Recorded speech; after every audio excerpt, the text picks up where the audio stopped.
train de parler d'un point très important en ces derniers temps où les choses sont compliquées, difficiles. Nous sommes en train d'expliquer l'importance de la Sainte Seine dans notre vie. Cette institution qui a été établie par le Seigneur pour permettre à ses enfants de recevoir la vie qui était dans l'agneau, l'agneau qui représente Jésus. Jésus-Christ lui-même a dit dans le livre de Jean chapitre 6, « Je suis le pain vivant descendu du ciel. » Il dit, « Je donnerai cela pour la vie du monde, ma chair. » Alors, je vous avais dit, le verbe qui a été utilisé dans Jean chapitre 6, c'est un verbe « tchou » en araméen qui veut dire « mâcher, manger » pour avaler. Et cela a été un sujet de scandale pour les Juifs parce que il dit, mais cet homme nous amène dans la dimension du cannibale. Non. C'est simplement une institution que Dieu avait. C'est la volonté de Dieu, pardon, pour la manifestation de sa, bonsoir ma sœur Chantal,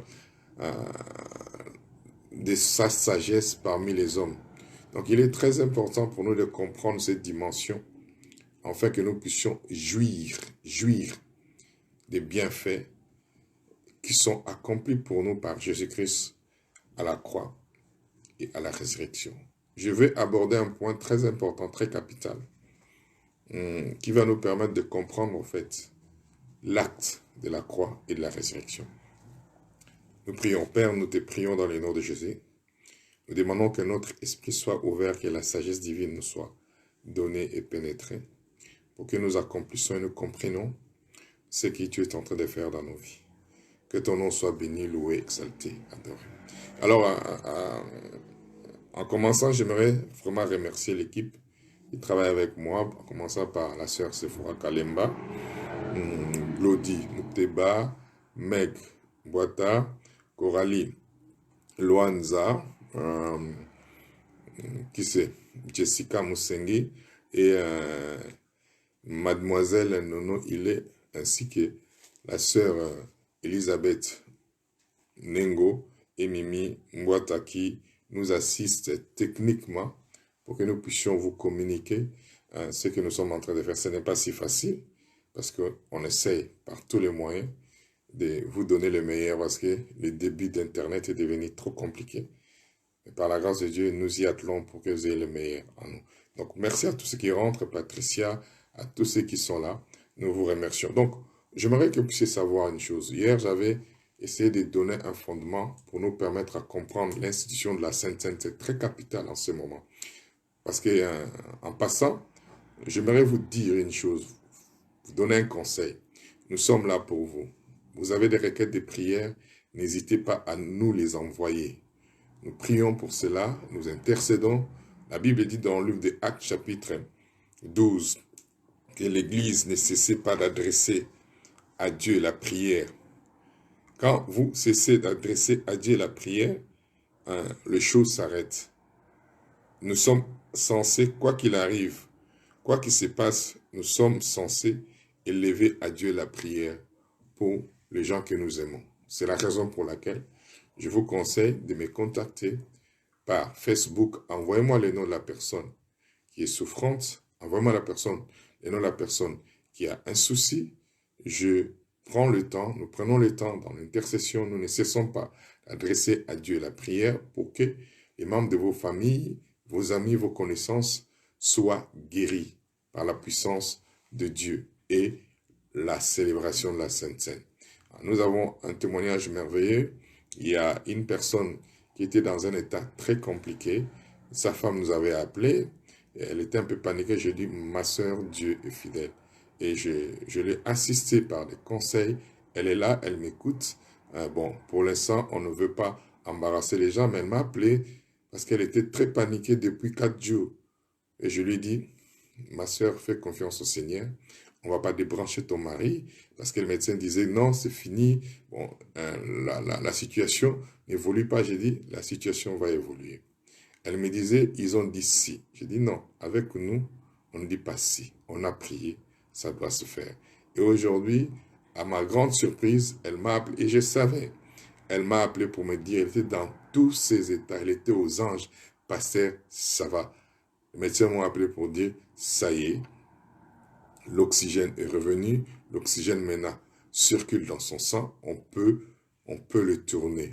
Il ne pourra plus dormir sur le ventre. Gloire à Dieu, gloire à Dieu, gloire à Dieu, notre Dieu fait des miracles. Donc, toi qui as un frère, une sœur, un bien-aimé, qui est dans cet état difficile, ne baisse pas les bras. Viens avec nous, assiste, célèbre la Sainte Seine, crois en Dieu. Dieu est fidèle, Dieu ne lâche pas ses enfants. Nous avons beaucoup de témoignages. Moi-même, j'ai les témoignages de mon grand frère qui a subi la même chose et aujourd'hui, les médecins sont touchés en disant il y a quelque chose, il y a un miracle. Donc ne baissez pas les bras, envoyez-nous vos requêtes, nous n'allons pas cesser de prier, ne désespérez pas, ne baissez pas les bras, nous croyons en un Dieu vivant. Venez avec nous, célébrons la Sainte Seine. La célébration, qu'est-ce qu'une célébration? C'est un moment de victoire. Quand tu célèbres la Sainte Seine, tu dis au diable que nous sommes plus que vainqueurs. La célébration, on ne célèbre que quand on a la victoire. Quand nous célébrons cela, nous manifestons au diable notre succès, notre victoire. Donc ne baisse pas les bras. C'était juste un témoignage. La sœur est là, elle m'écoute. C'est merveilleux ce que Dieu fait. Donc je vous avais parlé hier de discerner ce que le corps de Christ avant de communier. Nous avons vu ça hier. Et comment discerner le corps de Christ. Il y a deux éléments distincts. Il y a le pain et il y a la coupe. Alors, je vous ai montré hier, je ne suis pas rentré dans tous les détails parce qu'on n'aura pas le temps. J'ai un livre que j'ai écrit là-dessus. Vous pouvez vous en procurer après le confinement. Donc, je ne donnerai pas tous les éléments parce qu'on n'aura pas assez de temps. Donc, je vous ai montré certains éléments concernant le corps. Pourquoi le corps a été brisé? Le corps a été brisé pour apporter la guérison dans notre vie. Aujourd'hui, je vais parler d'un élément différent du corps qui veut dire le sang. Et malheureusement, quand bien même que nous savons que le sang de Jésus-Christ a coulé pour nos péchés, mais nous ne dissocions pas aussi deux points par rapport à ce que le sang a accompli. Mais je vais finir par rapport à un élément qui nous reste sur le corps de Christ. Nous allons rapidement voir dans Marc chapitre 7, verset 26 à 28. Je veux que vous puissiez comprendre, pour ceux qui m'écoutent, pour ceux dont la famille, les parents, les amis ou les relations se trouvent à l'hôpital, j'aimerais vous dire ceci. Voilà ce que je vous dis. Le corps de Jésus-Christ a été brisé pour toute l'humanité. Ok? Le corps de Jésus sert à apporter, voilà. Allez, cette femme était grecque syrophénicienne. C'est écrit devant vous, hein? Lisez, syrophénicienne, nous lisons. Excusez-moi de trouver. Cette femme était syrophénicienne. Donc, au verset 26, Marc, verset 26, rapidement. Cette femme était grecque syrophénicienne d'origine. Elle les pria de chasser les démons hors de sa fille. Jésus lui dit, la dame avait besoin de la guérison. L'enfant n'était pas là. Parce que beaucoup de gens me posent la question, pasteur, les membres de nos familles ne sont pas là. Comment est-ce que la Sainte Seine que nous célébrons aujourd'hui peut avoir un impact? J'aimerais vous faire comprendre par rapport à ce verset. Et la femme lui dit, Jésus lui dit, elle pria de chasser les démons hors de sa fille. Jésus lui dit, laisse d'abord les enfants se rassasier, car il n'est pas bien de prendre le pain des enfants et de les jeter aux petits chiens. Oui, Seigneur, lui répondit-elle, mais les petits chiens, sous la table, mangent les miettes des enfants. Il s'agit des démons ici. Il s'agit du pain. Qu'est-ce que le pain a un rapport avec un démon? L'enfant n'est pas malade, pasteur, vous allez me dire. Or, il lui dit, à cause de cette parole, va, le démon est sorti de sa fille. La fille n'était pas là. Pourquoi j'ai pris cet exemple? Parce qu'on parle de pain. Le pain représente quoi? Le pain que nous mangeons représente le corps de Jésus. Et regardez bien, il dit que j'ai besoin de la guérison pour ma fille qui est à la maison. Mais Jésus prend un exemple, il dit le pain. Mais quel rapport a-t-il entre le pain et la guérison? Si. Ça veut dire quoi? Jésus représente que le pain, quand nous le mangeons pas pour nous, pour se rassasier. C'est là où il faut discerner. Quand tu manges ce pain-là, maintenant la femme dit, même si je ne prends pas tout en entier les miettes, vous pensez que l'acte que nous faisons ici n'a pas d'effet ni d'impact auprès des membres de vos familles qui sont à l'hôpital, même s'ils ne sont pas ici. Les armes que nous sommes en train d'utiliser ne sont pas des armes charnelles. Ce sont des armes spirituelles mais puissantes. Pas par la vertu du pasteur Freddy, pas par la vertu d'une église, par la vertu de Dieu. Donc quand tu crois, cette femme est venue recevoir. Pourquoi? Parce qu'il s'agit de la guérison. Je vous ai dit, Jésus, la nature de Dieu, s'est manifestant à la personne de Jésus. Jésus allait de lieu en lieu, faisant du bien et délivrant tout ce qui était sous l'emprise du diable. Guérissant, pas délivrant, guérissant. Donc, laissez-moi vous dire, l'origine de cette situation ou de beaucoup de maladies a pour source les diables. Donc, nous devons avoir la foi dans ce que nous faisons. Quand nous célébrons la Sainte Seine, ce n'est pas un pain que nous mangeons pour nous rassasier. Nous déclarons la mort de Jésus afin que la vie qui était en lui soit communiquée aux autres. Donc, je voulais juste insister sur ce point-là. N'ayez pas peur. Il ne s'agit pas de l'Église, il s'agit de la vie de vos proches. Il s'agit de la vie de vos proches. Vous ne pouvez pas reculer quand Dieu vous donne un moyen par lequel nous sommes censés recevoir la solution. Donc, rapidement, nous allons voir un élément qui est important sur le sang. Matthieu 26, versets 26 à 28. Il y a deux éléments distincts. Il y a le corps. Je n'ai pas donné tous les éléments concernant le corps. Vous le trouverez dans un de mes petits bouquins que je suis en train de faire sortir, que vous aurez bientôt, sur la coupe de la délivrance que nous élevons vers le roi. Nous élevons vers le roi et contre les diables. Matthieu 26, versets 26 à 28. Le deuxième élément, c'est le sang. Je veux que vous puissiez comprendre. Ce que je vais dire va paraître nouveau pour certaines personnes. Mais c'est la vérité de la parole de Dieu. Et nous allons comprendre au travers de la parole ce que c'est que l'évangile de Jésus-Christ. Pendant qu'il mangeait, Jésus prit du pain. Et après avoir rendu grâce, il le rompit et le donna aux disciples en disant, « Prenez, mangez, ceci est mon corps. » Bonjour apôtre, William Kinde. « Prenez, mangez, ceci est mon corps. » Il prit ensuite une coupe. Et après avoir rendu grâce, il la leur donna en disant, « Buvez-en tous, car ceci est mon sang. » Écoutez bien, le sang de l'alliance qui est répandu pour plusieurs, pour la rémission du péché. Alors, je vais aborder un point qui est très important aujourd'hui. Il y a une différence entre la rémission du péché et le pardon du péché. C'est deux points et deux éléments différents. C'est vrai que nous avons souvent parlé du pardon du péché, mais nous avons omis ce qui est important, la rémission du péché. Ici, ce n'est pas le pasteur Freddy qui parle ou une personne, c'est Jésus qui parle. Il dit, le sang est pas pour le pardon du péché. Vous allez comprendre ce que je veux dire. Pour la rémission du péché. Et ces deux mots sont différents. Ce ne sont pas les mêmes mots. C'est deux mots différents. Alors, rapidement, la différence entre le pardon du péché et la rémission du péché est tellement si éloignée qu'on ne peut pas le rapprocher et dire des choses en utilisant une seule définition pour les deux choses. Je vais m'expliquer. Quand on parle du pardon du péché, ça veut dire simplement que vous avez commis une erreur ou vous avez fait quelque chose sur lequel on vous impute la responsabilité, on vous impute cet acte. Merci mon apôtre. Ou on vous impute un acte. Donc, on vous juge. Il y a le jugement qui est prononcé. Avant qu'il y ait un pardon, le jugement est prononcé. Et dans le jugement, vous êtes coupable et vous devez être condamné. Donc, il y a une preuve de culpabilité. Avant que le pardon vous soit accordé, donc le jugement a été condamné, pardon, le jugement a été exécuté et la responsabilité a été établie et vous êtes condamnable.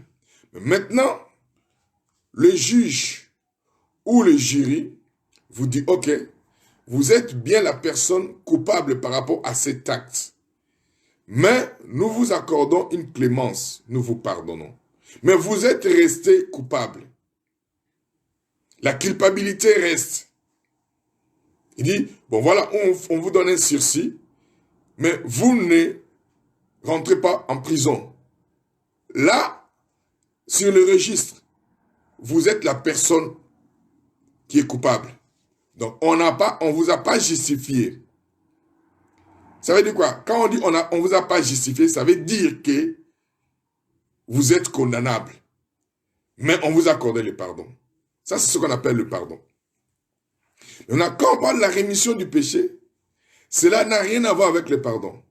La rémission du péché, c'est plus que le pardon. Ça veut simplement dire que ce n'est pas, vous n'êtes plus coupable. Ça veut dire quoi? Sur le registre ou sur le jugement n'a pas été prononcé sur vous. Parce que ce n'est pas vous qu'on condamne, c'est notre personne. Je reprends. Quand on parle de la rémission du péché, dans votre registre à vous, il n'existe pas les actes que vous avez commis. Ce n'est pas en réalité vous qui avez été condamné. C'est une autre personne qui a été condamnée à votre place. Vous, vous êtes exempt. Il n'y a aucune culpabilité, il n'y a aucune condamnation. Quand Jésus parle de la rémission du péché, ça veut dire que lui, il prend notre place. Nous ne pouvons pas être jugés. Parce que pour qu'il y ait pardon, il faut que tu sois jugé. Mais pour qu'il y ait rémission, donc tu n'es pas jugé. Je ne sais pas si quelqu'un me comprend. Dans la rémission, il n'y a pas de jugement qui a été prononcé. Tu ne peux pas être jugé. Une autre personne est jugée. Une autre personne est coupable à ta place. Tout ce qui devait être imputé sur toi est imputé sur cette personne-là. C'est la personne qui devient coupable à ta place. Tu n'es pas jugé. Et je me rappelle d'une histoire qui s'est passée au Congo quand j'avais 14 ans. Et mon frère en avait 18 ans. Et il devait voyager pour venir en Europe. Il s'est avéré qu'il y a un monsieur qui est venu pour couper de l'eau chez nous, sans pour autant respecter la règle, parce qu'on avait payé. Alors je ne sais pas qu'est-ce qu'il lui a pris. On lui montre la facture, il refuse. Alors il va pour couper l'eau. Moi et mon frère, nous sommes interposés. C'est un agent de la régie des eaux. Et pendant que nous sommes interposés, le gars a voulu... il a levé sa main contre mon frère. Malheureusement, on était païens, on n'était pas encore les enfants de Dieu. On l'a tabassé à tel point que les policiers sont venus. Mais comme mon frère, avait déjà atteint l'âge de la majorité, et il devait voyager 2 jours après pour venir en Europe, alors moi j'ai été à sa place. Donc on a dédouané, on a dit que c'est moi qui ai tapé le monsieur. Mais comme j'étais mineur, on m'a condamné moi. Mais mon frère a été absous parce que c'est moi qui suis présenté à sa place. Donc le jugement qui devait tomber sur mon frère est tombé sur moi parce que étant mineur, je ne pouvais pas être arrêté à cette époque-là. Parce que la loi a changé.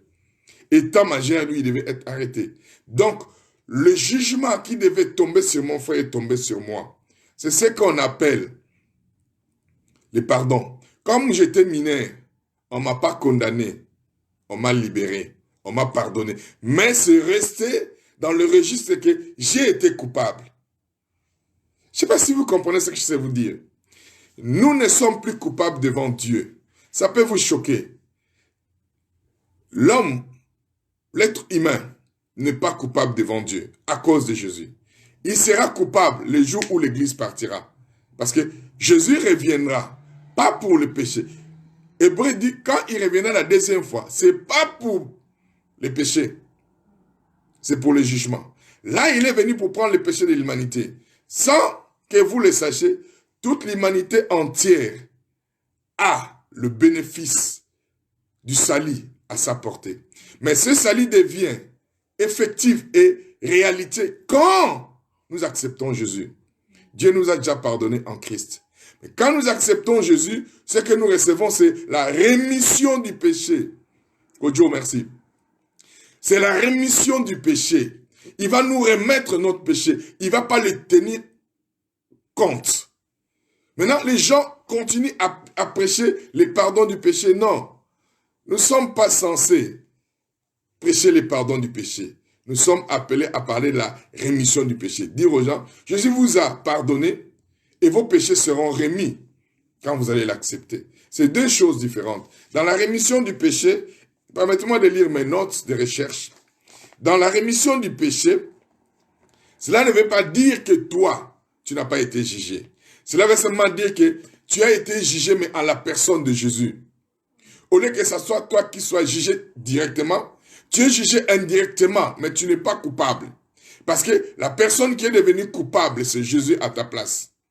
La Bible dit, il a pris nos péchés, il a pris nos places, notre place, les châtiments qui nous donnent la paix est tombé sur lui. C'est lui qui est devenu condamnable à ta place. Donc, on ne peut plus retenir quoi que ce soit sur toi. Donc, tu ne demandes pas pardon vers Dieu. Tu crois en Jésus pour que tes péchés te soient remis.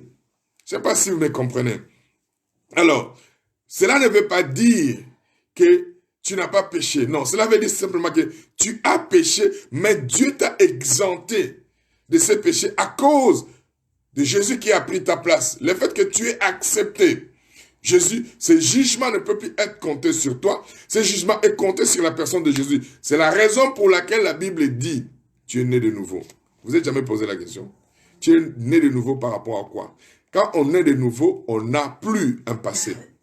Waouh! Est-ce qu'un enfant qui vient de naître a un passé? Non. Il n'a qu'un présent et un avenir. Vous allez me dire, et pour le péché futur, on en parlera. On viendra petit à petit. On en parlera. Donc, Jésus-Christ est clair ici. Il ne parle pas. Nous ne sommes pas appelés à prêcher le pardon du péché. Nous sommes appelés à annoncer la repentance et la rémission du péché. La repentance ne veut pas dire s'apitoyer sur ce péché. La repentance veut seulement dire changer ta façon de penser avant pour que tu aies une nouvelle façon de penser selon la parole. Donc, Jésus a établi les choses de manière claire. La rémission du péché. Il n'y a pas pardon du péché ici. Il n'y a aucun pardon du péché. La rémission du péché. Le pardon du péché a été accompli dans le livre de Luc, chapitre 23, verset 34. Quand Jésus fut cloué à la croix, quand Jésus fut exécuté à la croix, Jésus, comme il a pris notre place, écoutez ce qu'il a dit. Luc 23, verset 34, il dit, Père, pardonne-leur, car ils ne savent pas ce qu'ils font. Comme ils ne savent pas ce qu'ils font, ils ne peuvent même pas demander pardon parce qu'ils ne réalisent pas que c'est mal ce qu'ils font. Pardonne-leur. Pourquoi pardonne-leur? Parce que moi, j'ai pris à leur place.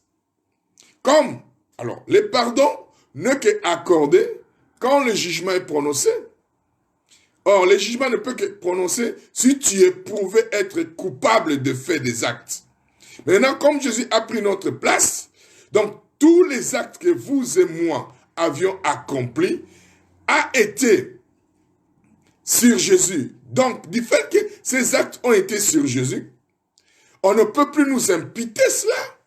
On ne peut que l'imputer à qui? À Jésus. Maintenant, Jésus demande pardon. Si Jésus a demandé pardon pour que nos péchés nous soient remis, voilà pourquoi il dit c'est pour la rémission du péché. Rapidement, il est très important pour nous de comprendre cette vérité, cette réalité. Luc chapitre 24, versets 45 à 47. Je vais essayer de faire un travail qui va te permettre à connaître la vérité qui sort de la bouche de Jésus et à comprendre la révélation que Dieu te donne par rapport à sa parole pour que vous puissiez croire. Parce que si vous ne comprenez pas la révélation que Dieu donne, vous aurez du mal à croire. Voilà pourquoi, quand la sœur qui m'a apporté les témoignages aujourd'hui par rapport à son mari m'a appelé, il me disait « Soki ». En lingala, ça veut dire « si ». J'ai dit « Maman, tu ne peux pas dire « Soki ». Avec Dieu, on ne dit pas « si ». On croit. Pourquoi je crie? Parce que je sais que Dieu m'a dit. Écoutez ce que Dieu m'a dit. J'ai fait une alliance avec Dieu. Et j'ai dit à Dieu, aussi longtemps que je serai sur terre et que je serai pasteur, toutes les personnes à qui tu permettras qu'ils viennent sous mon autorité, si ces personnes n'atteignent pas 70 ans, ils ne mourront jamais. C'est une alliance que je conclue avec Dieu. Voilà pourquoi quand vous m'amenez quelqu'un qui a moins de 70 ans, je vous garantis, ce n'est pas de la blague, c'est une alliance. Et je sais que cette alliance ne sera jamais brisée parce que Dieu est fidèle. Dieu n'est pas un homme pour mentir, ni un fils de l'homme pour se repentir. Je le lis dans la Bible et je crois que ce que Dieu a dit dans la Bible, moi, si je le dis, cela s'accomplit. Parce que je suis devenu la justice de Dieu par la foi en Christ et non par rapport à ce que j'ai fait, par rapport à ce que Christ a fait. Il a pris nos maladies. Frères et sœurs, le Dieu que nous servons n'est pas un Dieu mort, c'est un Dieu vivant. Toi et moi devons croire en sa parole. Alors, essayons de comprendre cela. Luc 24, versets 45 à 47. Alors il a ouvert l'esprit ou l'intelligence, afin qu'ils comprissent les Écritures. Le vrai problème aujourd'hui dans le corps de Christ, c'est la compréhension des Écritures, selon la révélation de sa parole. Afin qu'ils comprissent les Écritures, et il leur dit, ainsi il est écrit, que le Christ souffrirait. Le Christ souffrirait. Pourquoi il doit souffrir, Christ? Pourquoi lui doit souffrir alors qu'il n'a pas commis de péché? Pourquoi il doit souffrir alors qu'il n'a pas manqué aux exigences de Dieu? Pourquoi doit-il souffrir? Et qu'il résisterait de mort le 3e jour. Maintenant, il dit, après que cela soit fini, écoutez bien. Le verset 47 dit, et que la repentance. La version que vous avez là, française, a commis une erreur de traduction. Les traducteurs ont commis une erreur de traduction parce que je suis allé dans la version originale et anglaise, étymologique. S'il vous plaît, dans la version française, normale dit, et que la repentance et le pardon de péché seront prêchés en son nom à toutes les nations. C'est ce que Louis II dit. Mais ce n'est pas ce que la version originale dit. Mettez-moi la version anglaise, s'il vous plaît, vous qui nous aidez. Parce que dans la version anglaise, j'utilise plusieurs Bibles pour comprendre la dimension de la révélation de Dieu. Et j'ai notre Bible, hébreu et grec, qui donne la même version que la version anglaise. Dans la version française, il y a une erreur. Jésus ne peut pas dire la rémission du péché dans Matthieu et que dans Luc, ils disent le pardon du péché. C'est deux mots différents. Je vais revenir encore. La version anglaise dit quoi? La version anglaise dit que... Non, mettez-moi le verset 47, simplement version anglaise. Pas 40, 45, 47. La version 47, voilà. Dans la version anglaise, il dit and that repentance and remission of sin. Il n'a pas dit pardon. Il n'a pas dit le pardon du péché, la rémission du péché. C'est deux choses différentes. La version anglaise est beaucoup plus, selon la version étymologique, c'est la rémission du péché. Dieu nous remet nos péchés. Le sang n'a pas coulé. Le pardon a été accordé quand Jésus a dit « Pardonne-leur, car ils ne savent pas ce qu'ils font ». Mais maintenant, quand tu acceptes Jésus, ce pardon devient réel dans la rémission. Il te remet tes péchés. Donc, tu n'es plus redevable à Dieu. L'humanité entière n'est plus redevable à Dieu. Je vais être catégorique. L'humanité entière sera redevable à Jésus le jour où l'Église partira. Parce que Jésus ne sera plus sauveur. Là, maintenant, il endosse une autre casquette. Il prend un autre vêtement de juge. Actuellement, Jésus n'est pas juge. Jésus est le sauveur et le Seigneur. Parce que nous sommes dans une année de grâce. Je vous avais donné un devoir. La différence entre Ésaïe 61, verset 1 au verset 2, il dit une année de grâce et un jour de jugement. C'est ce que Ésaïe a prophétisé. Mais quand Jésus est venu, dans Luc 4, verset 18 à 19, au verset 19, il finit par dire une année de grâce, point. Il n'y a pas virgule. Pourquoi il y a point? Parce qu'il y a entre parenthèses. Pendant que Jésus-Christ est sur terre, et qu'il a sauvé. Jésus est assis à la droite du Père. Christ est là. Nous sommes le corps de Christ. Donc, Jésus et nous faisons le corps de Christ. La tête est assise au ciel, le corps est sur terre. On ne peut pas juger. Il n'y a que la grâce. Il n'y a que le salut. Il n'y a que le sauveur. Le jugement, cette histoire qui est venue n'est pas le jugement divin. C'est la conséquence des décisions des hommes par rapport à leur folie. Dieu n'y est pas dans ces choses. C'est la raison pour laquelle Dieu a dit à l'église de prier. Si Dieu juge, pourquoi il va nous demander de prier? Nous allons à l'encontre de sa volonté. Si c'est que Dieu veut que ce soit la fin, pourquoi il va demander à l'église de prier? On ne peut pas aller à l'encontre de la volonté de Dieu. Jésus est le sauveur de l'humanité. Vous allez ne pas me croire, mais j'ai un verset que Dieu me donne maintenant à l'esprit. 1 Jean. J'entends des gens dire que c'est le jugement divin. Non, le jugement divin n'est pas maintenant. Jésus-Christ a expliqué quand est-ce que le jugement viendra. Il dit, il faut que cette bonne nouvelle du royaume soit prêchée. La bonne nouvelle de l'évangile de Christ n'est pas encore prêchée en entier. Comment est-ce que Jésus reviendra? Comment est-ce que la fin viendra? Il dit ceci. Il faut que cette bonne nouvelle du royaume soit prêchée pour qu'il puisse servir, qu'elle puisse servir, du témoignage. C'est pas les épreuves, les calamités qui vont servir du témoignage. C'est cette bonne nouvelle. C'est spécifique. Donc, regardez bien, 1 Jean. Écoutez-moi bien. Sortez de cette culture-là où on vous dit que Dieu est en train de juger. Si Dieu juge les gens, personne ne serait vivant. Même pas nous. Ça veut dire quoi? Si Dieu nous juge aujourd'hui, il renie Jésus. Nous tous, nous sommes concernés, y compris l'Église. Personne. Tu ne pourras pas prier. Quand le jugement de Dieu vient, personne ne pourra prier que Dieu écoute. Personne. Si aujourd'hui Dieu écoute, c'est parce que nous avons un intercesseur auprès de lui qui s'appelle Jésus. Jésus n'est pas allé là comme Dieu. Il est allé là comme homme. Il intercède pour les hommes. Aussi longtemps que Jésus, homme, est assis à la droite du Père, Dieu ne peut pas juger les hommes sur terre. Dieu ne peut que accorder la grâce. Quand Jésus, homme, quittera, à ce moment-là, l'intercession est finie, l'homme est jugé. Réfléchissez un peu à ce qu'on vous dit. Réfléchissez à ce que vous lisez dans la Bible. 1 Jean 2. Il dit ceci. Verset 2, verset 1. Mes petits enfants, je vous écris ces choses, afin que vous ne péchiez point. Et si quelqu'un a péché, pas nous aurons. Nous avons un avocat auprès du Père, Jésus, le juste. Nous avons, pas nous aurons. Nous, si tu as péché, nous avons. Pourquoi nous avons auprès du Père? Parce qu'il parle comme un homme. Il parle à notre place. Il fallait que le Christ souffrit pour eux, pour souffrir, afin que la repentance du péché, afin que la repentance soit prêchée et la rémission du péché, que Dieu nous remette nos péchés, pas qu'il comptabilise nos péchés, pas qu'il puisse nous imputer les péchés. Aujourd'hui, le vrai problème, c'est que on a confondu le pardon du péché et la repentance. Il y a deux mots grecs qui ont été utilisés, qui ont semé la confusion. Le premier mot, c'est aphésis. Aphésis veut dire rémission. Et le deuxième mot, affirmement. Affirmement parle du pardon.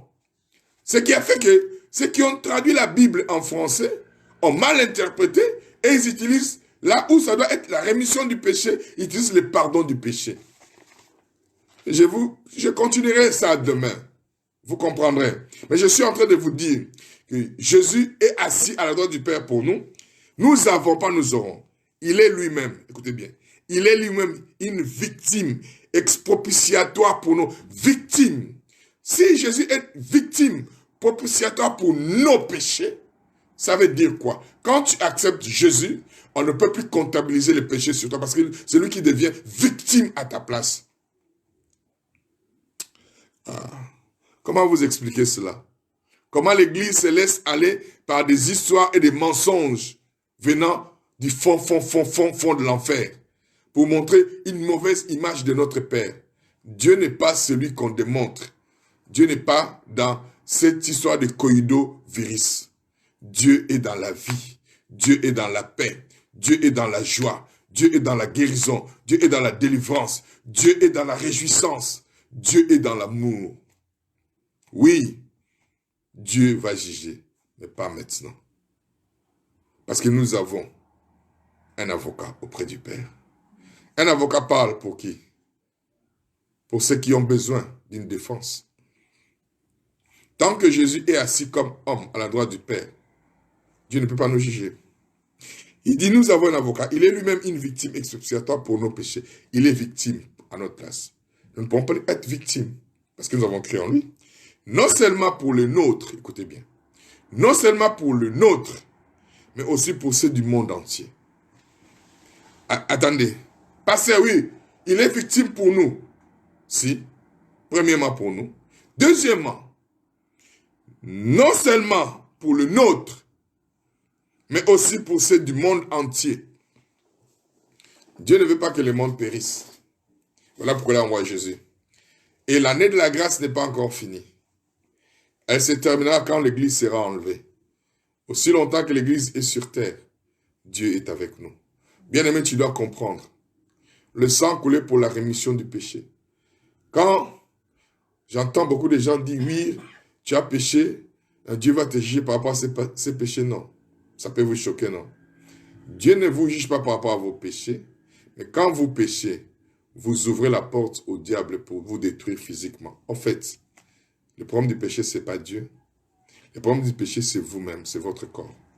Le problème du péché, c'est vos relations. Quand vous péchez, vous ouvrez votre conscience à une culpabilité, une condamnation à l'égard de Dieu.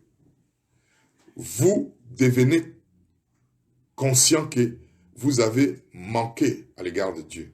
C'est votre relation que vous détruisez. Et deuxièmement, vous permettez au diable de détruire votre vie, votre corps. Vous tombez malade, vous perdez ce que vous avez, parce que vous lui donnez accès. Le péché n'affecte pas Dieu, ni ta destinée, ni ton esprit. Le péché t'affecte ton corps, tes sentiments, tes émotions, tes relations et tes affaires. Voilà pourquoi il ne faut pas aimer les péchés. Le péché n'affecte pas Dieu ni ton esprit. Quand tu pêches, tu ouvres la porte à ce que ton corps devienne malade. Tu ouvres la porte à ce que les diables touchent ce que tu as, ta famille. Voilà les conséquences du péché sur terre. Mais le péché ne va pas te priver de l'amour de Dieu, ni de la grâce de Dieu. Si tu as compris ça, que tu as réalisé que le péché est mauvais pour ton épanouissement personnel, arrête de pécher. Arrête de pécher. Mais Dieu est venu pour la rémission. Il est venu dire aux gens, je ne tiens plus compte de vos péchés. Je vous remets les péchés. Je ne veux plus que vous soyez coupables. Tu n'es plus coupable parce qu'il y a quelqu'un. Les gens deviendront coupables le jour où l'Église partira. Parce que Jésus ne sera plus à ce moment-là le sauveur.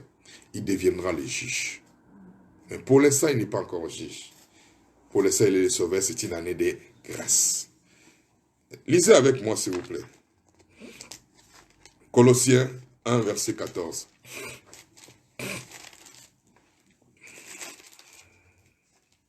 Colossiens 1, verset 14.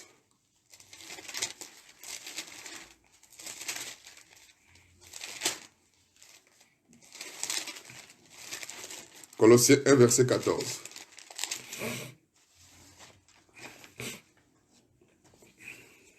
La Bible dit, en qui nous avons la rédemption, la rémission des péchés, pas le pardon du péché.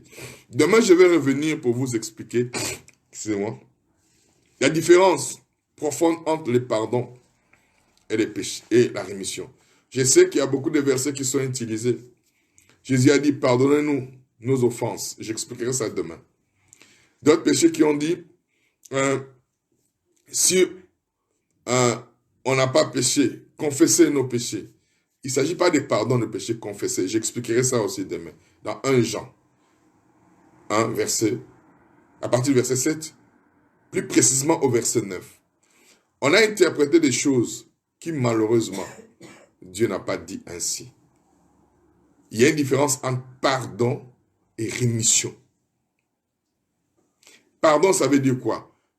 Le jugement a été prononcé. Parce que les faits ont été établis. Et dans ces faits établis, on a prouvé que tu es coupable. Donc, tu deviens coupable. Coupable, tu es condamnable. C'est toi qui es appelé à être la personne qui est dans cette situation. Donc, sur le registre, c'est prouvé que tu as commis. C'est prouvé que tu es coupable. Mais à la fin, on te dit, on te pardonne. Mais le registre n'est pas effacé. Les erreurs sont là. Le jugement prononcé est là. À n'importe quel moment, on peut revenir là-dessus. Mais quand il s'agit de la rémission du péché, ça veut seulement dire que toi, tu n'y es même pas mentionné. On ne retrouve rien te concernant. Mais pasteur, c'est pas possible. Oui, je vais te le démontrer tout de suite là. Finissons avec ça. Nous sommes venus pour recevoir la rémission du péché.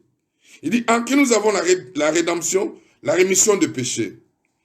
Et Éphésiens 1, verset 7. Éphésiens 1, verset 7. Éphésiens 1, verset 7 nous dit, en lui, nous avons la rédemption par son sang, la rémission du péché selon la richesse de sa grâce. Pas la rémission du péché selon le pardon. Non. La rémission, il nous a remis nos péchés selon la grâce qu'il a mis en Christ. En lui, nous avons la rédemption par son sang, la rémission des péchés selon la richesse de sa grâce. Pas selon la confession de nos péchés. Pas selon la demande de nos pardons. Non. Selon sa richesse qui s'est manifestée en Christ. Quand Jésus a dit, pardonne-leur, car ils ne savent pas ce qu'ils font. Quand tu crois en Jésus, Dieu te remet tes péchés parce qu'il a condamné quelqu'un à ta place. Ok. Mais pasteur, c'est pas possible. Oui, c'est possible. Colossiens 2. Colossiens 2. Colossiens 2, versets 13 à 15. Colossiens 2, versets 13 à 15. Vous qui étiez morts par vos offenses et par l'incirconcision de votre chair, il vous a rendu à la vie avec lui. Il vous a rendu à la vie avec lui en nous faisant grâce. Selon la richesse de sa grâce, en nous faisant grâce pour toutes nos offenses. La grâce passe selon le pardon de nos péchés ou selon la confession de nos péchés. Pas selon la confession de nos péchés, selon sa grâce. En nous faisant grâce pour toutes nos offenses. Il a effacé. Écoutez bien. Pourquoi j'ai dit ces choses n'existent plus? Écoutez ce que la Bible dit. Il a effacé l'acte dont les ordonnances nous condamnaient. Il a effacé l'acte dont les ordonnances nous condamnaient. Les ordonnances nous condamnent. Une ordonnance, c'est quoi? C'est un jugement prononcé par les juges.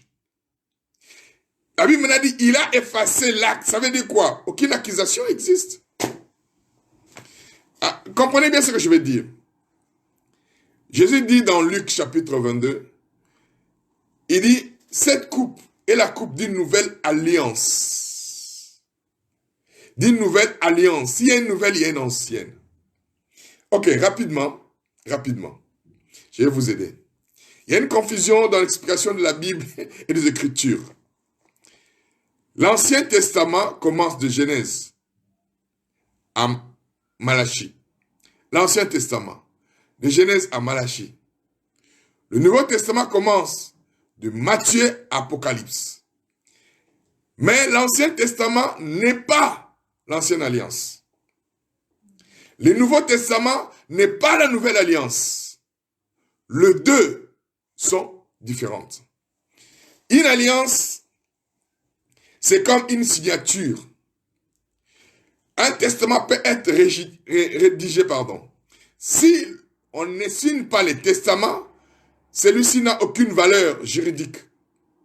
Les testaments sont des écrits, la volonté de la personne. Mais cette volonté prend son sens et sa valeur. Son sens et sa valeur quand il y a la signature.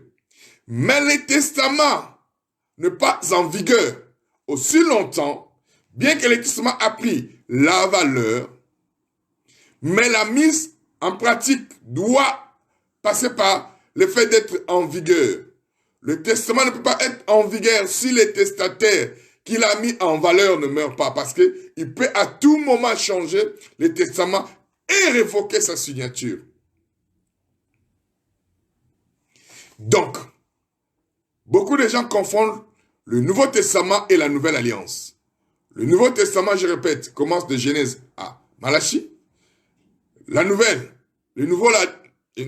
Nouveau Testament commence de Matthieu à Apocalypse, mais la Ancienne Alliance ne commence pas de Genèse à Matthieu.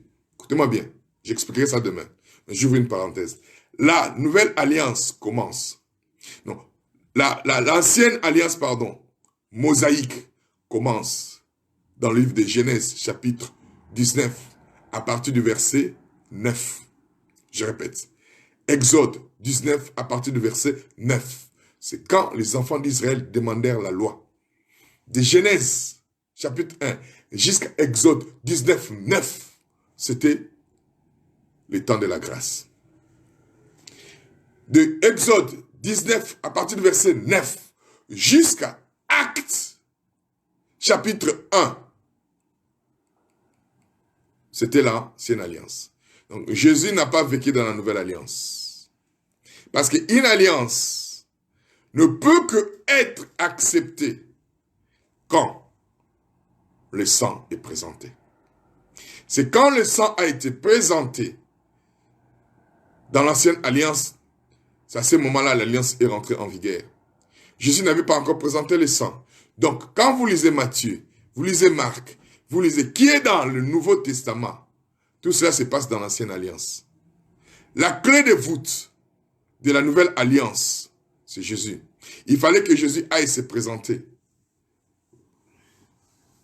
La nouvelle alliance a commencé dans Actes chapitre 2, le jour de la Pentecôte. Quand Dieu accepta le sang de Jésus comme sacrifice, il a inauguré l'alliance. L'ancienne alliance a commencé par quoi? Par un feu qui est descendu, qui a tué combien de personnes? 3000 personnes. 3000 personnes moururent le jour où les tables de la loi sont venues par Moïse. Mais la nouvelle alliance a commencé quand? Quand le Saint-Esprit est descendu le jour de la Pentecôte. Le jour de l'ancienne alliance, combien de personnes sont mortes? 3000 personnes.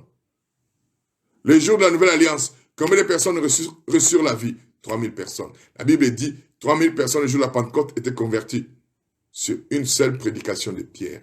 Comprenez bien les choses. Ça, c'est le mystère de Dieu. Donc, Dieu ne peut pas te juger maintenant parce que dans cette alliance, il amène la vie. Dans l'alliance de Moïse, il a amené la mort. C'est ce que Paul dit, le ministère de la mort. Nous verrons tout cela demain. Je ferme cette parenthèse. Je reviens. La Bible dit quoi? Il a effacé l'acte dont les ordonnances nous condamnaient. Dans l'ancienne alliance, le sang de l'ancienne alliance, le sang de l'ancienne alliance faisait quoi? Couvrait les péchés. N'effacez pas les péchés. Ne purifiez pas les péchés. Mais le sang de la nouvelle alliance dit, la coupe de la nouvelle alliance n'est pas venue pour couvrir les péchés, pour effacer les péchés. Quand on efface, il dit, il a effacé l'acte dont les ordonnances nous condamnaient et qui subsistait contre nous. Si on a effacé ce qui vous condamnait, si on a effacé ce qui subsistait contre vous, ça veut dire quoi? Il n'y a plus rien. Donc, Dieu ne te voit pas comme coupable. Il ne peut pas te condamner. Parce que Jésus a pris cela à sa place. Dieu t'a remis tes péchés. Et il a détruit. Pas simplement, il a condamné. Il a détruit en le clouant à la croix. Il a dépouillé les dominations, les autorités. Et les a livrées publiquement en spectacle, en triomphant d'elles par la croix. Pour qui? Pour toi. J'aimerais te dire que tu ne peux plus être esclave de la mort. ni du péché, ni de la condamnation. Toi, tu es un enfant de Dieu. Tu es acquis. Quand nous célébrons la Sainte Seine, nous déclarons à cette puissance que nous avons été rachetés, nous avons été acquis. Tu n'as aucun droit sur nous. Nous avons été scellés.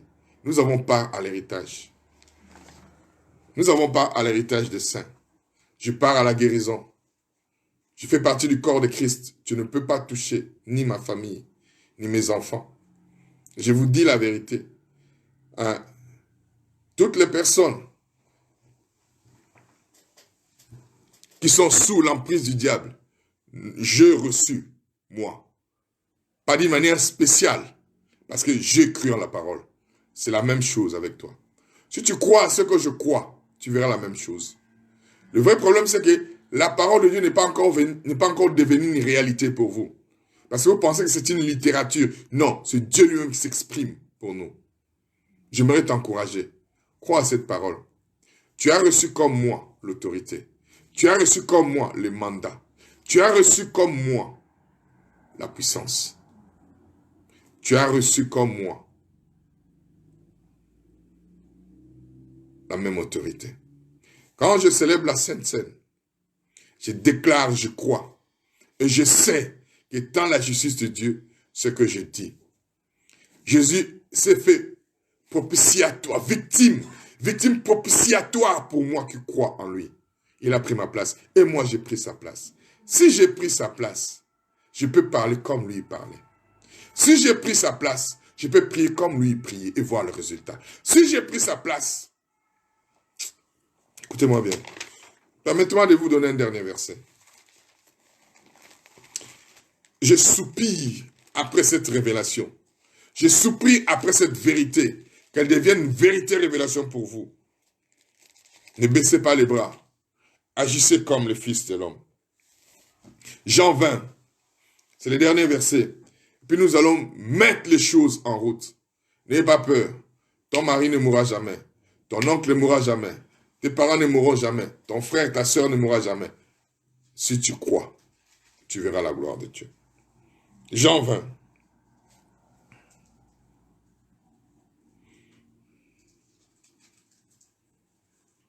Verset 21. Je t'encourage à aller de l'avant. Je t'encourage à agir selon la foi de la révélation de la parole que tu reçois maintenant. Tu n'es pas n'importe qui. Tu as été acquis par le sang de Jésus. Le prix a été payé. Dans la nouvelle alliance, tu es roi pour régner. Tu n'es pas serviteur, comme beaucoup le disent. Non, on n'a pas été créé pour servir, ni pour adorer. On a été créé pour régner. Verset 21. Jean 20, verset 21. Jésus leur dit de nouveau, la paix soit avec vous. Que le shalom de Dieu règne dans vos cœurs et dans vos vies. Ne baissez pas les bras. Comme le Père m'a envoyé. Comme le Père m'a envoyé. Frères et sœurs, je libère cette parole prophétique. Toi, tu es un envoyé de Dieu. Tu n'es pas un maigrichon. Tu n'es pas un loser, un perdant. Tu n'es pas une victime, comme beaucoup de gens disent, je suis victime. Non, tu ne peux pas être victime du diable. Tu es plus que vainqueur. Je vous démontrerai demain que Dieu t'a appelé pour une seule chose, que tu sois à l'image de son Fils. Son Fils n'est pas quelqu'un qui était peureux, qui n'arrivait pas à donner la solution aux situations. Tu es la solution. Pas tu as la solution. Tu es la solution. Pourquoi tu es la solution? Comme le Père m'a envoyé. Moi aussi, je vous envoie. Après ces paroles, il souffla sur eux, leur dit, recevez le Saint-Esprit. Waouh! Il dit, devenez comme moi, faites comme moi, agissez comme moi, manifestez comme moi. Tu es venu pour donner la vie. La mort, c'est la raison pour laquelle la Bible dit, quand tu marches dans la vallée de l'ombre de la mort, quand tu marches dans la vallée, ça veut dire quoi? Avant que tu arrives dans cette vallée-là, il y avait la mort. Du fait que toi, tu marches là et que tu as la vie comme Jésus, la mort fait quoi? Fuit.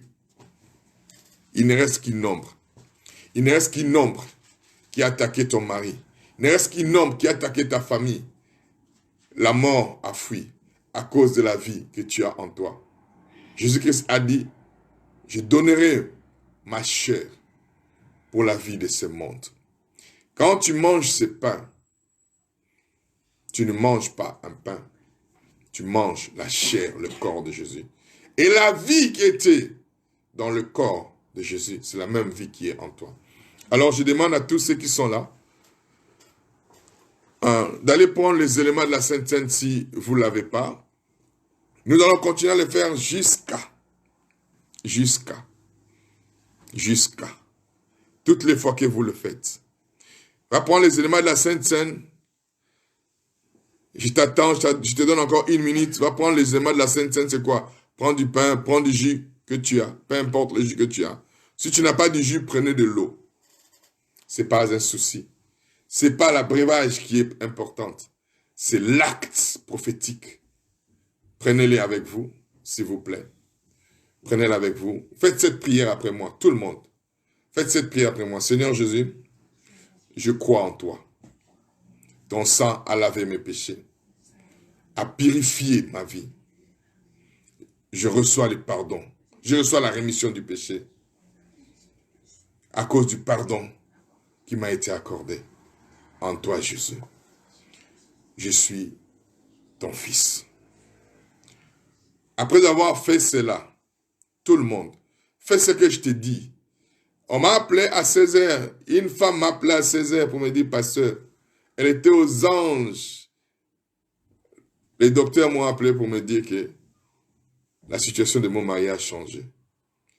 Frères et sœurs, ce ne sont pas des histoires que je vous raconte. Nous aurons des témoignages et des témoignages, témoignage après témoignage. Sois fidèle à ces rendez-vous. Sois fidèle, sois toujours connecté. Tu reçois ton miracle. Au travers des paroles qui sortent de ma bouche, je te communique la vie de Dieu. Pas seulement à toi, à ta famille, à tes amis, à tes relations. Faites venir les gens, faites connecter les gens. Vous allez entendre des témoignages. Dieu va utiliser ce moment pour dire, c'est pas moi qui suis à l'origine de ce chaos, de cette catastrophe. Mais je vais délivrer, je vais guérir, je vais sauver. Nous n'irons pas dans les hôpitaux, mais ta foi va déployer les anges de Dieu. Ta foi va envoyer la présence de l'amour, la miséricorde, la bonté de Dieu dans les hôpitaux. La révélation de Jésus sera manifestée auprès de ces hommes. Nous entendrons des témoignages où les gens diront, j'étais déjà sorti de mon corps, mais quelqu'un m'a dit, retourne, rentre, parce que toi, tu as cru à l'agneau immolé. Ah, il a reçu le nom au-dessus de tout nom. Il a reçu le nom au-dessus de tout nom. Tout genou fléchira lorsqu'on parlera de l'agneau. Tout genou fléchira lorsqu'on parlera de l'agneau. Il a reçu le nom au-dessus de tout nom. Il a reçu le nom au-dessus de tout nom. Tout genou fléchira lorsqu'on parlera de l'agneau. Tout genou fléchira lorsqu'on parlera de l'agneau. Jésus a reçu le nom au-dessus de tout nom. Jésus a reçu le nom au-dessus de tout nom. Tout genou fléchira lorsqu'on parlera de l'agneau. Quand tu prends son corps, tu parles que l'agneau a été immolé. Et tout genou fléchit. Quand tu manges ça, tu parles. Beaucoup de gens ne comprennent pas cette dimension, frère Guy. Le fait de manger ça, c'est pas un pain que tu manges. Tu consommes l'agneau de Dieu. Et quand tu consommes l'agneau de Dieu, tu parles. Tout genou fléchit. Prends l'agneau. Dis avec moi, je célèbre ma victoire. Je célèbre la délivrance. Je célèbre la guérison. Je célèbre la manifestation de la vie de Jésus dans ma vie, dans mon foyer, dans ma famille, dans ma maison et auprès de ma connaissance et de mes amis. Même si ce sont des miettes, les enfants aussi en ont besoin. Mon mari en a besoin. À l'hôpital, mes parents, mes amis, mes connaissances, mes relations en ont besoin à l'hôpital. Ils ne mourront pas. Parce que je parle à l'agneau pour que les démons de coïdo virus fléchissent chez nous. En brisant cela, je déclare que le corps de l'agneau vit en moi. Brise. Faites ceci en mémoire de moi. Pensez à l'agneau immolé et voyez la vie se communiquer.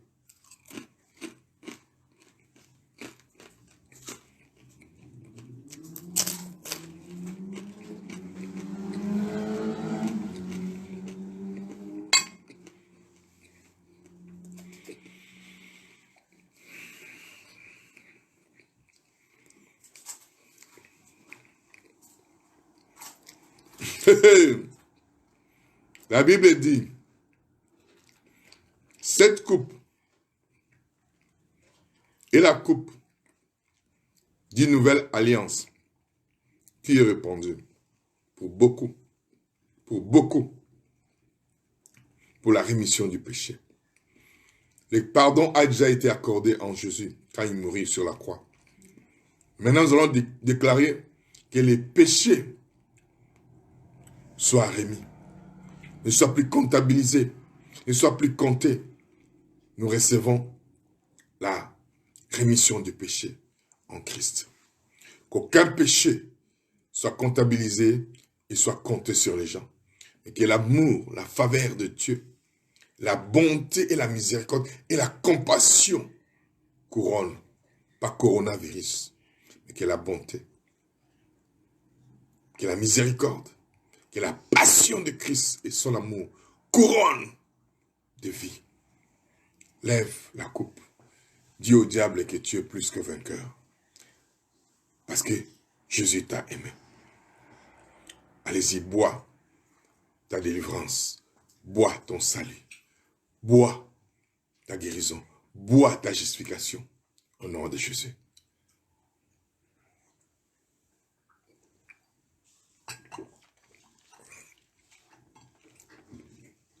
Frères et sœurs, j'aimerais que tu déclares après moi ces paroles. Nous sommes arrivés à la fin.